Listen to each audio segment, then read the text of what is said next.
வாழ்க வளமுடன். ஓம் நமச்சிவாய. அனைத்து தமிழ் உள்ளங்களுக்கும் வணக்கம். வேத ஜோதிடத்தில் முக்கியமான மற்றும் மங்களகரமான கிரகமாக கருதப்படுபவர் சுக்கிர பகவான். அன்பு, அழகு, செல்வம், ஆடம்பரம் மற்றும் வாழ்க்கை வசதிகளை தீர்மானிக்கும் கிரகமாக விளங்குகிறார் சுக்கிர பகவான். சுக்கிர பகவான் பொதுவாக சுமார் 25 நாட்களுக்கு ஒருமுறை தனது ராசியை மாற்றுவார். அந்த வகையில் வரும் மார்ச் மாதம் 26ஆம் தேதி வியாழக்கிழமை அன்று அதிகாலை 5:30 மணிக்கு மீனராசியில் இருந்து வெளியேறி மேசராசிக்கு பயிற்சியாக உள்ளார்.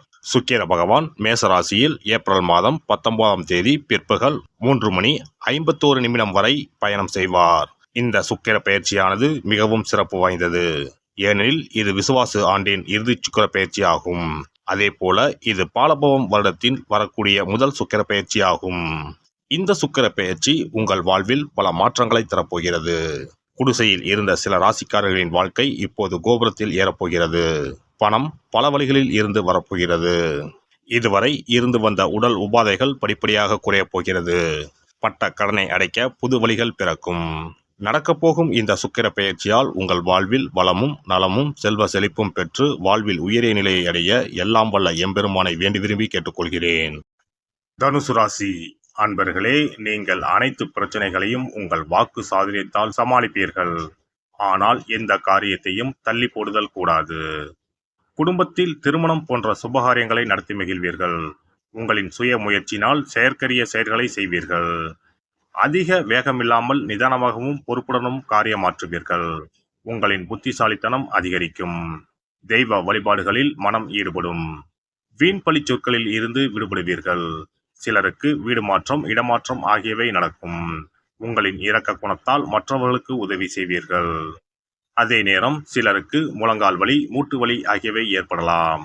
குடும்பத்தில் சிறிது மருத்துவ செலவுகள் செய்ய நேரலாம். அதோடு சில நேரங்களில் உங்களின் உடல் உழைப்புக்கு ஏற்ற ஊதியம் கிடைக்காமல் போகலாம். பெரியவர்களின் கோபத்திற்கும் ஆளாக நேரலாம். மற்றபடி குடும்பத்தில் அமைதி நிலவும். தாயார் வழி உறவுகள் சீராகும். உங்களுக்கு எதிராக கலகம் செய்தவர்கள் அடங்குவார்கள். எதிர்பார்த்த இடத்தில் இருந்து பணவரவு உண்டாகும். புதியவர்களுக்கு உங்களால் இயன்ற உதவிகளை செய்து அவர்களின் ஆதரவையும் அன்பையும் பெறுவீர்கள். இந்த காலகட்டத்தில் உங்களின் செயல்களில் விவேகம் அதிகரிக்கும். அரசாங்கத்திடம் இருந்து பாராட்டும் வெகுமதியும் கிடைக்கும். வீடு வாகனம் வாங்கும் யோகம் உண்டாகும். சிலருக்கு தலைமை பொறுப்புகள் கிடைக்கும். முக்கியமான பூஜைகள், ஹோமங்களை இல்லத்தில் நடத்துவீர்கள். அசையா சொத்துக்களால் வருமானம் வரத் தொடங்கும். வெளிநாடு செல்ல முயற்சிப்பவர்களுக்கு அந்த வாய்ப்பு கிடைக்கும். உங்களின் முகத்தில் வசீகரம் உண்டாகும். பிறரை கவரும் வகையில் பேச்சு திறமை அதிகரிக்கும். குடும்பத்தினருடன் ஏற்பட்ட பிரச்சனைகள் நீங்கும். உங்களுக்கு கீழ் பணிபுரிபவர்களுக்கு தக்க அறிவுகளை வழங்கி அவர்களை உங்களுக்கு ஆதரவாக்கிக் கொள்வீர்கள். உத்தியோகஸ்தர்களுக்கு வேலைப்பளு அதிகரித்தாலும் சக ஊழியர்களின் உதவியால் வேலைகளை குறித்த காலத்திற்குள் முடித்து விடுவீர்கள். மேல் அதிகாரிகள் உங்களின் கோரிக்கைகளை உணர்வுபூர்வமாக பரிசீலித்து உங்களுக்கு சாதகமான முடிவுகளை எடுப்பார்கள். பணியிட மாற்றம் கிடைக்க வாய்ப்பில்லை. வியாபாரிகளுக்கு வியாபாரத்தில் ஏற்பட்ட தடைகள் நீங்கும். லாபம் பெருகும். கூட்டாளிகளின் ஒத்துழைப்பை பெற்று செயல்பட்டால் அனைத்திலும் வெற்றி கிடைக்கும். கொள்முதலில் நல்ல லாபம் கிடைக்கும். குறிப்பாக கால்நடைகளை வைத்திருப்போர் எதிர்பார்த்த வருமானத்தை பெறுவீர்கள். நீர்ப்பாசன வசதிகளுக்காக நீங்கள் மேற்கொள்ளும் முயற்சிகள் வெற்றி பெறாது. எனவே இத்தகைய முயற்சிகளை தவிர்த்து பழைய கடன்களை திருப்பிச் செலுத்தவும். அரசியல்வாதிகள் அனைவரையும் அனுசரித்து நடந்து கொள்ளவும். கட்சி மேலிடத்திடம் உங்களின் கோரிக்கைகள் அனைத்தும் நிறைவேறும். அரசு அதிகாரிகளால் உங்களுக்கு செல்வாக்கு அதிகரிக்கும். எதிரிகளை இனம் கண்டு ஒதுக்குவீர்கள். கலைத்துறையினரின் முயற்சிகள் வெற்றி பெறும். அதனால் புகழை தக்க வைத்துக் கொள்வீர்கள். உங்கள் படைப்புகளை புதிய வடிவத்தில் தருவீர்கள். சக கலைஞர்களுடன் நட்புடன் நடந்து கொண்டு புதிய ஒப்பந்தங்களை பெறவும். பெண்மணிகள் கணவருடன் விட்டு கொடுத்து பழகுவார்கள். குடும்பத்தில் நிம்மதி நிறையும். உடல் ஆரோக்கியம் பெறும். ஆன்மீக சுற்றுலா சென்று வருவீர்கள். பிறரிடம் பேசும் நேரத்தில் நிதானம் தேவை. மாணவ மணிகள் கல்வியில் எதிர்பார்த்த மதிப்பெண்களை பெறுவீர்கள். பெற்றோரின் ஆதரவுடன் வெளி விளையாட்டுகளில் ஈடுபட்டு வெற்றி அடைவீர்கள். ஆசிரியர்களின் ஆதரவும் நன்றாக இருக்கும். அதே நேரம் புதிய நண்பர்களை அதிகம் நம்ப வேண்டாம். ஒரு முறையாவது குல தெய்வத்தையும் இஷ்ட தெய்வத்தையும் ஒரே நாளில் சென்று தரிசித்து வாருங்கள். கடன் பிரச்சனைகள் தீரும். குடும்பத்தில் மகிழ்ச்சி நிலவும். மன நிம்மதி உண்டாகும். சிறப்பு தொகுப்பு. இனி சுக்கிர பகவானின் அருளை முழுமையாக பெற வெள்ளிக்கிழமையில் செய்ய வேண்டிய வழிபாடு என்ன என்பதனை பற்றி காண்போம். வெள்ளிக்கிழமை என்பது தெய்வ வழிபாட்டிற்கு உரிய நாளாகும். அதிலும் குறிப்பாக மகாலட்சுமியை வழிபடுவதற்கு சிறப்பான கிழமையாக கருதப்படுகிறது. நமக்கு செல்வத்தை வாரி வழங்கக்கூடிய மகாலட்சுமி தேவியும் குபேரனும் நம்முடைய பூர்வ ஜென்ம கர்ம வினைக்கு ஏற்ப பலாபலன்களை கொடுக்கிறார்கள். அதை அனுபவிக்க செய்யும் பொறுப்பு சுக்கிர பகவான் பார்த்துக் கொள்கிறார். ஒருவர் செல்வந்தராக இருப்பதற்கு ஜாதகத்தில் சுக்கிரன் அருள் கட்டாயம் இருக்க வேண்டும். சுக்கிரனுடைய அருள் பெற வெள்ளிக்கிழமையில் சுக்கிரஹோரை வரும் நேரத்தில் இவ்வாறு வழிபாடு செய்தால் சுபபோக வாழ்க்கையை அனுபவிக்க முடியும்.